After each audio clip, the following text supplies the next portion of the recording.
So the government seeking to create a new political administration for Portmore has nothing to do with trying to gain a political advantage. Prime Minister Andrew Holness is now trying to clean up a toxic political situation after his cabinet member Alric Warmington disclosed that the government is making Portmore Jamaica's 15th parish to gain a political advantage in St. Catherine. This is Cover Story Highlights. Let's get after it. But before we do, I invite you to subscribe, like, share, and comment. Prime Minister Andrew Holness appears to be facing a political dilemma with the contentious proposal to make Portmore Jamaica's 15th parish. A recent revelation by Cabinet Member Alric Warmington about the government's desire to make Portmore a parish for political advantage has triggered widespread criticism.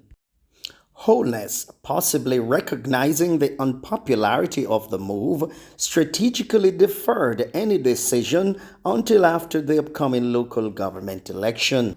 The government seeking to create a new political administration for Portmore has nothing to do with trying to gain a political advantage. The issue at play here is whether or not we're going to do this in a local government election.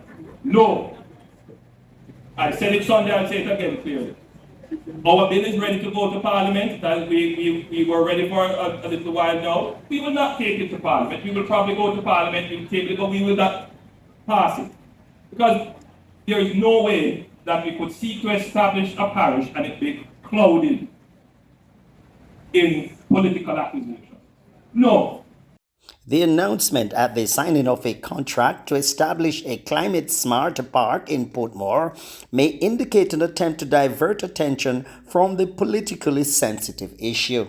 The delay is viewed by many as a tactical move to mitigate public scrutiny and opposition backlash, especially considering the strong objections voiced by the opposition member Fitz Jackson, including looming threat of legal action, and the insistence by Portmore Mayor Leon Thomas that more consultations must be had with the people of Portmore before such a move is made. Let us listen to both men's reaction after hearing the Prime Minister's announcement. Of responsibilities for Portmore. We have seen where the Prime Minister backed off, creating a parish in Portmore. Would you say that your advocacy has anything to do with that? What I will say is that good sense prevails.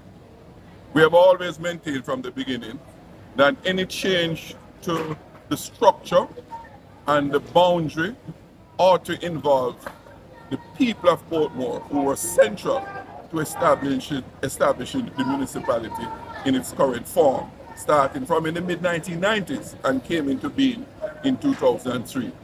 What the government sought to do over 2 years ago was regrettable, was anti-democratic, and more so, it sought to reverse the political gains that we have made as a country. Yes, the People's National Party would have never stand by and allow this literal ravishing of our democratic practices to go unchallenged.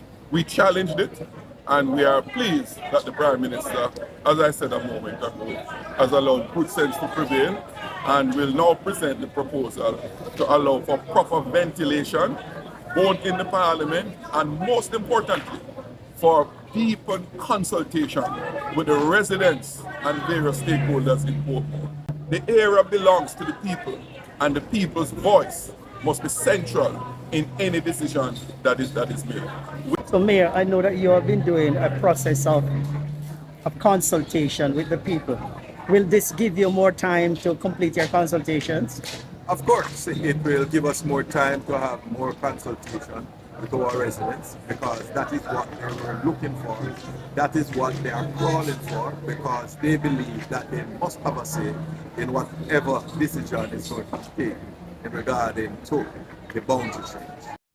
Deputy Mayor Alric Campbell is calling for the issue to be placed on the local government ballot for the people to decide in a referendum. The Prime Minister at this location having indicated that the Portmore becoming the 15th parish will be put off after the local government election. It will not happen before.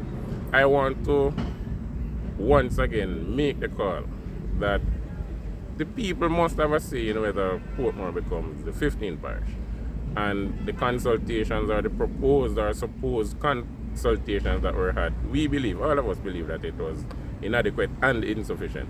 And so we are calling on the government to use this local government election, whatever it is called, as a venue, an avenue to ensure that the people participate.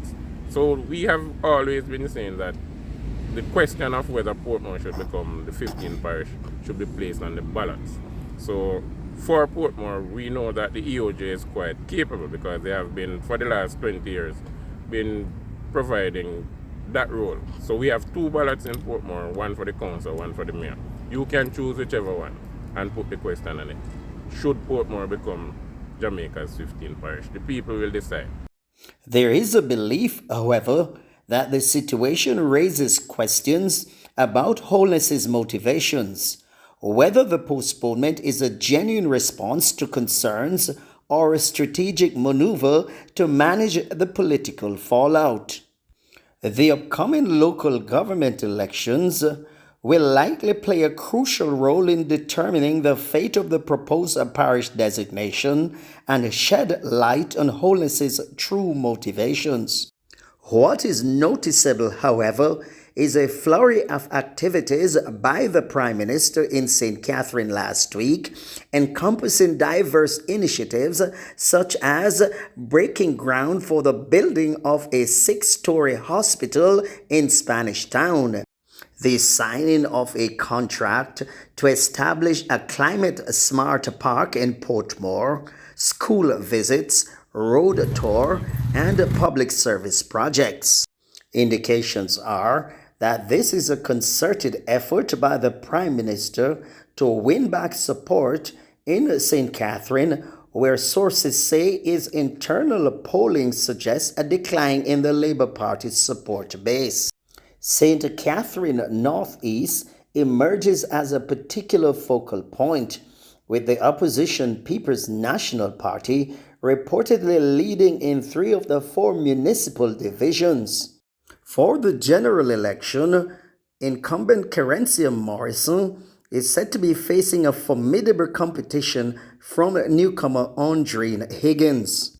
Higgins, who was born in the area, has become known as Momo Rescue, adding pressure to the electoral landscape.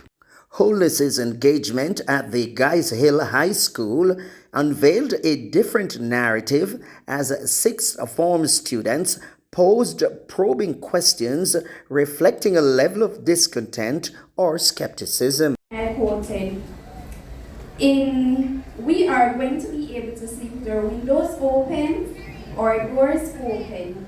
So my question to you is, however, how are we going to do that? What is your administration doing to curtail crime and violence in Jamaica? Again, I've been asked about this question so many times. The idea behind asking the question is to say you have failed in achieving a promise or a commitment. Let me say this, that it must be everyone's dream to be able to sleep with our windows and doors open. We must never undervalue that aspiration. In the same way, we must not undervalue Jamaica being the place of choice to live, work, and raise families. It's an aspiration. It is ironic that this promise made by Holness has now become an aspiration. One thing is clear is that the juxtaposition of these events raises questions about the effectiveness of the Prime Minister's efforts to reinvigorate support in St. Catherine and navigate challenges from both internal polling data and local sentiments. The upcoming local government election will likely serve as a critical gauge of the political dynamics unfolding in this key constituency. And that was Cover Story Highlights. Tune in again next time for another edition of Cover Story Highlights. In the meantime, please subscribe, share, like, and add your comments below.